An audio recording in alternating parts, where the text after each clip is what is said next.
प्रधानमंत्री नरेंद्र मोदी ने आज अपने ट्विटर से अपने राजनीतिक गुरु लाल कृष्ण आडवाणी को वो रत्न दे दिया है जिसकी उन्होंने भी कल्पना नहीं की थी और एक बार फिर से चौंकाते हुए उन्हें भारत रत्न से सम्मानित किया है। जी हां, लाल कृष्ण आडवाणी दरअसल नरेंद्र मोदी के राजनीतिक गुरु हैं और कई मौकों पर प्रधानमंत्री नरेंद्र मोदी बकायदा इसका जिक्र तक कर चुके हैं और आडवाणी का बीजेपी को यहां तक पहुंचाने में जितना योगदान है उतना ही नरेंद्र मोदी का सफर भी है। लेकिन साल 2002 के आसपास एक ऐसा मौका आया था जब अगर लाल कृष्ण आडवाणी नहीं होते तो प्रधानमंत्री मोदी यहां तक नहीं पहुंचते, ना ही वो आने वाले सालों में गुजरात के दोबारा कभी मुख्यमंत्री बन पाते और प्रधानमंत्री बनने की बात तो दूर की थी।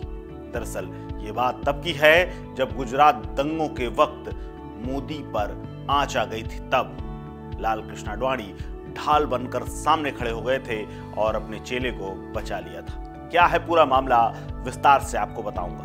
दरअसल कहानी तब शुरू होती है जब 1990 के दशक में राम मंदिर आंदोलन शुरू होता है। राम मंदिर आंदोलन अपने चरम पर था और आडवाणी इसके अगुवा बने हुए थे। तब उनके राजनीतिक तौर पर चेला कहें या सहयोगी कहें या संचालक, नरेंद्र मोदी उनके कदम कदम पर साथ थे। आडवाणी की रथ यात्रा की पूरी कमान ही नरेंद्र मोदी के हाथ में थी। उस दौर की तमाम तस्वीरों में नरेंद्र मोदी नजर आ जाते हैं, आडवाणी के साथ वो दिखाई देते हैं और या यूं कहें साए के तरह चलते हैं। साल 2002 में जब गुजरात में दंगे हुए तब नरेंद्र मोदी राज्य के मुख्यमंत्री हुआ करते थे। केंद्र में भी बीजेपी की सरकार हुआ करती थी और अटल बिहारी वाजपेयी प्रधानमंत्री थे।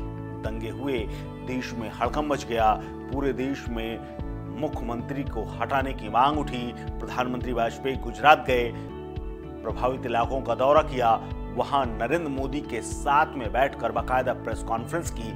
इस प्रेस कॉन्फ्रेंस में नरेंद्र मोदी बगल में बैठे हुए थे और तभी प्रधानमंत्री अटल बिहारी वाजपेयी ने कहा कि राज्य सरकार को राजधर्म का पालन करना चाहिए, जिस पर तत्काल पलटते हुए नरेंद्र मोदी ने कहा कि हम राजधर्म ही संभाल रहे हैं और राजधर्म का ही पालन कर रहे हैं। हालांकि वाजपेयी चाहते थे कि नरेंद्र मोदी इस्तीफा दें, लेकिन तब लाल कृष्ण आडवाणी इसके खिलाफ खड़े हुए थे। लाल कृष्ण आडवाणी लगातार अटल जी को समझाते रहे।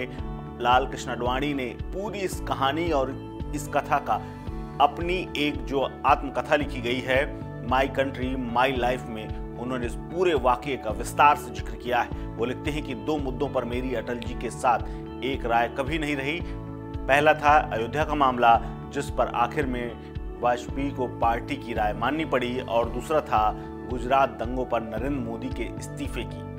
मैं इसके खिलाफ था और अंत तक डटा रहा। लाल कृष्ण आडवाणी नरेंद्र मोदी को शुरू से बहुत पसंद करते थे। मुख्यमंत्री बनने से पहले से 1984 के चुनाव में जब बीजेपी हारी तो नरेंद्र मोदी को आरएसएस से बीजेपी भेजा गया था और भाजपा को करीब से जानने वाले तो ये कहते हैं कि उसी वक्त आडवाणी ने ही मोदी को गुजरात में काम सौंप दिया था और मोदी की प्रतिभा को पहचान लिया था। बाद में उन्हीं के चलते वो पार्टी के राष्ट्रीय महासचिव बने और धीरे धीरे गुजरात के मुख्यमंत्री तक का सफर तय किया और उसके बाद बाकी रेस्ट ऑफ द हिस्ट्री है।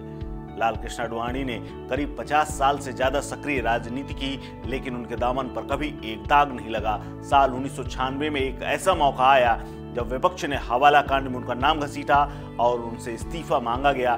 तब उन्होंने हंसते हंसते इस्तीफा दे दिया और ये भी कहा कि जब तक इस आरोप से वो पाक साफ नहीं निकलते तब तक ना तो कोई चुनाव लड़ेंगे और ना ही राजनीति में एक्टिव रहेंगे। 1996 के चुनाव के बाद आडवाणी इस मामले में बरी हो गए और उसके बाद फिर से सक्रिय राजनीति में आए, यानी सुचिता की राजनीति के बारे में आडवाणी को जाना जाता है।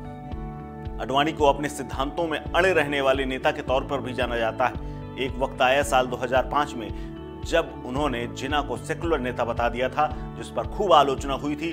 पूरे देश में मुंह भर भर करके उनकी आलोचना की गई थी, जिस पर एक पक्ष ने उन्हें अपना बयान बदलने तक, अपना बयान वापस लेने तक और गलती मानने तक की इतना दबाव बना दिया था। लेकिन उसके बाद भी आडवाणी अड़े रहे और अपनी बात उन्होंने पलटी नहीं और जो बयान था उसको बदला तक नहीं। यानी अटल, आडवाणी और मोदी तीनों भारतीय राजनीति और बीजेपी के वो सिक्के हैं जो कभी भी प्रचलित या प्रचलन से कभी बाहर नहीं जा सकते।